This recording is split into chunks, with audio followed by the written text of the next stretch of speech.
Yes, hali gani mpenzi mtazamaji, karibu katika Mangara News, karibu katika channel yako pendwa kabisa. Sisi kazi yetu ni kukupasha wewe taarifa mbalimbali za burudani pamoja na michezo.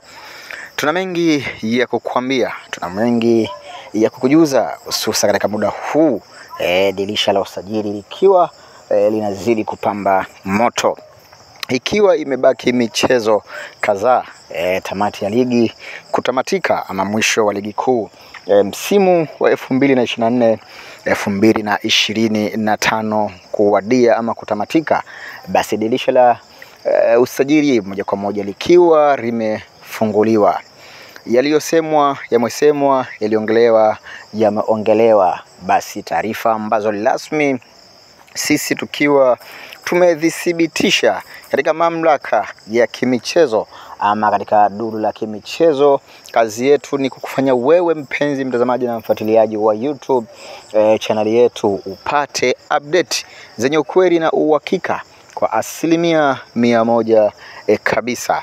Hayawi sasa yamekuwa asiye na mwana basi aelekejiwe. Nini kilichojiri, nini kilichotokea? Basi hapa tunaambiwa mchezaji wa kikosi cha kwanza katika klabu ya Simba, Elia Mpanzu, rasmi amekata kamba ama ameamua kuachana na klabu ya Simba.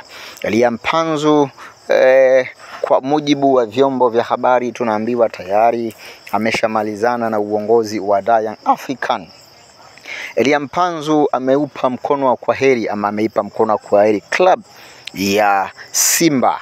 Maamuzi hayo ambayo yeye ameyafanya moja kwa moja ni maamuzi ambayo ni ya kifedha. Tunaambiwa Elia Mpanzu anakwenda kuvuna pesa nyingi kweli kutoka katika club ya Young African, bilioni 2 ikiwa ni usajili wake.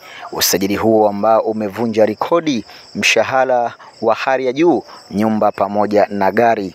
Moja kwa moja anakwenda kupewa mchezaji huyo.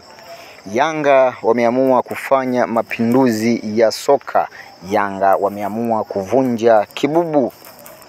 Kumsajili mchezaji wa klabu ya Simba kwa pesa nyingi kweli ni kuriski maisha kwa Young African. Kuamua kuivuruga klabu ya Simba ndicho kitu ambacho kinachoonekana. Mchezaji kama Elia Mpanzu ni mchezaji wa daraja la juu kweli. Kama imekuwa hivi, basi Simba imekwisha. Hii ni Mangara News, endelea kufuatilia YouTube channel yetu. Asante.